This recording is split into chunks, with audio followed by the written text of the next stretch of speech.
Oke, jadi di sini kami akan menjelaskan mengenai data warehouse. Data warehouse ini adalah salah satu materi dari mata kuliah basis data lanjut. Sebelumnya, izinkan kami memperkenalkan diri. Di sini ada Akmal Gibran, kemudian ada Siti Febriani, kemudian saya sendiri, Noval Widya, dan juga Abdul. Itu pengertian bisa dijelaskan oleh teman saya. Pengertian dari data warehouse sendiri adalah suatu tipe dari sistem manajemen data yang dirancang untuk mendukung aktivitas analisis dan pengambilan keputusan. Data warehouse menampung data-data yang berkaitan dengan bisnis dalam jumlah yang masif.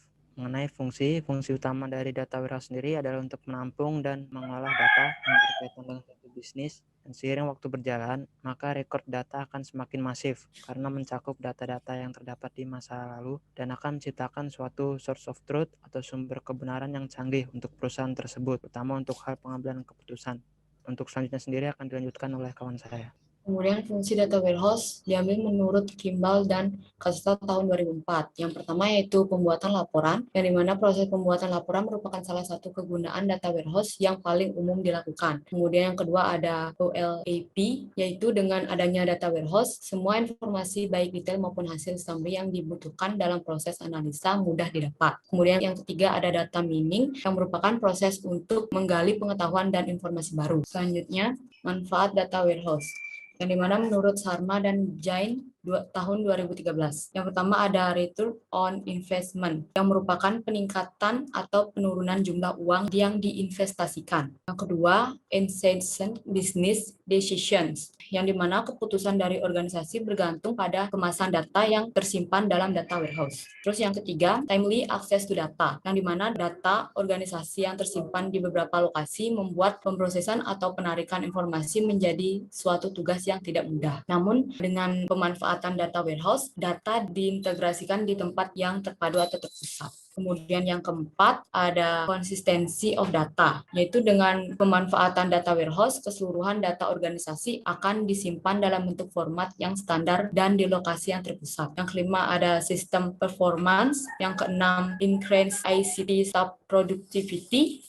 Terus yang ketujuh ada increase customer satisfaction. Berikutnya ada data warehouse saves time. Kemudian data warehouse sense data quality and consistency. Kemudian data warehouse profits historical intelligence. Selanjutnya kelebihan data warehouse. Kelebihan data warehouse yaitu yang pertama data terorganisir dengan baik untuk query analysis. Berikutnya perbedaan struktur data yang banyak macamnya. Kemudian memiliki aturan transformasi. Selanjutnya, masalah keamanan dan kinerja dapat dipecahkan. Kemudian memiliki model data yang banyak macamnya. Proses transformasi atau perpindahan dapat dimonitoring. Kemudian informasi yang disimpan dalam data warehouse. Data warehouse tidak memperlambat kerja operasional transaksi dan dapat menyediakan laporan yang bermacam-macam. Kemudian kekurangannya yaitu data warehouse bukan merupakan lingkungan yang cocok untuk data yang tidak terstruktur. Data perlu diekstrak, diubah, dan di-load ke data warehouse sehingga membutuhkan tengah waktu untuk memindahkannya. Semakin lama dipelihara, semakin besar biaya untuk merawat sebuah data warehouse. Kemudian yang terakhir, data warehouse dapat menjadi ketinggalan dari data terbaru yang relatif cepat. Untuk materi selanjutnya akan dilanjutkan oleh teman saya.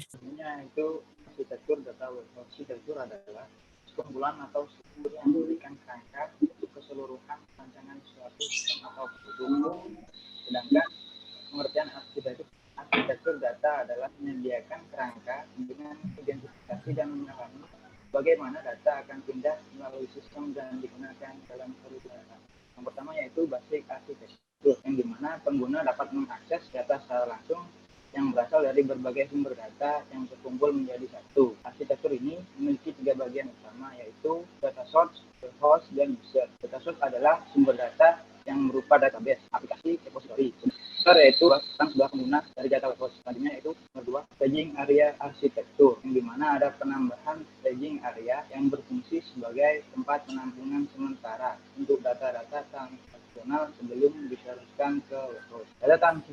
Data transaksional yang berasal dari data source akan dirapikan, dibersihkan, dan diproses terlebih dahulu di dalam staging area agar data yang masuk ke dalam warehouse adalah data yang benar-benar diperlukan dalam proses analisis. Selanjutnya yaitu staging area and data mart arsitektur, yaitu yaitu adanya penambahan data mart yang dikombinasikan dengan staging area. Data mart adalah sebuah data warehouse berskala kecil yang ditujukan untuk organisasi bisnis dengan kebutuhan khusus. Di keperluan menganalisis data marketing, ini akan dijelaskan oleh teman saya. Oke, baik, di sini saya akan menjelaskan mengenai contoh dari data warehouse itu sendiri ya. Jadi berdasarkan pengertiannya, data warehouse itu kan adalah sebuah repository data tersimpan secara elektronik gitu, yang dimana data warehouse ini didesain untuk memfasilitasi pelaporan dan analisis data menjadi bentuk informasi yang lebih bernilai. Jadi di sini ada semacam seperti convert data agar lebih bernilai. Nah, sebelum masuk ke ilustrasi ya, ini ada contoh daripada data warehouse. Saya ambil dua contoh, yaitu Amazon Redshift dan BigQuery dari Google. Salah satu marketplace terbesar yaitu Amazon Redshift gitu. Amazon Redshift ini menawarkan data warehouse berupa sistem penyimpanan cloud, dan mereka juga memiliki fitur unggulan yaitu analisis prediktif dan analitik aliran real time yang dapat menemukan kebutuhan klien dengan cepat. Nah, lalu apakah Google termasuk data warehouse? Nah, bagi saya itu termasuk. Contohnya itu BigQuery ya, yang masuk pada sistem Google Cloud Platform. Nah, BigQuery ini adalah platform sebagai layanan yang mendukung query menggunakan SQL. Selanjutnya dari contoh ilustrasinya dikatakan bahwa ada sebuah reaksi real time event yang manusia lakukan gitu. Nah, contohnya yaitu penelusuran dengan menggunakan Google Search, kemudian ada yang melakukan pencarian barang dan melakukan belanja, yang nantinya ada mobilitas pergerakan perekonomian, penggunaan transportasi angkut barang gitu ya. Kemudian ada pencarian lokasi dan pencatatan mobilitas masyarakat melalui GPS yang ada di Google Maps. Nah, dari sini semua yang kita lakukan itu bisa tercatat, misalkan kalau bisa dilihat di Google Trends. Di Google Trends ini biasanya besar nilainya bagi mereka yang bergerak pada bidang analisis. Jadi mereka bisa menganalisis apa yang masyarakat perlukan. Di akhir ini Google ini mengeluarkan sebuah report analisis prediktif mengenai mobilitas masyarakat di era COVID-19.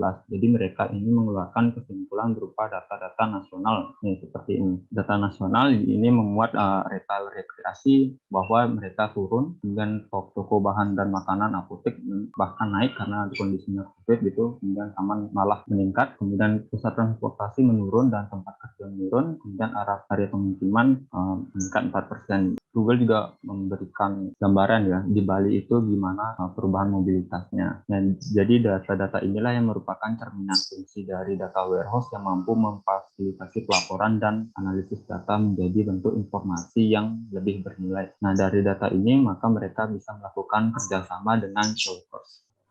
Sekian presentasi dari kami. Saya ucapkan terima kasih.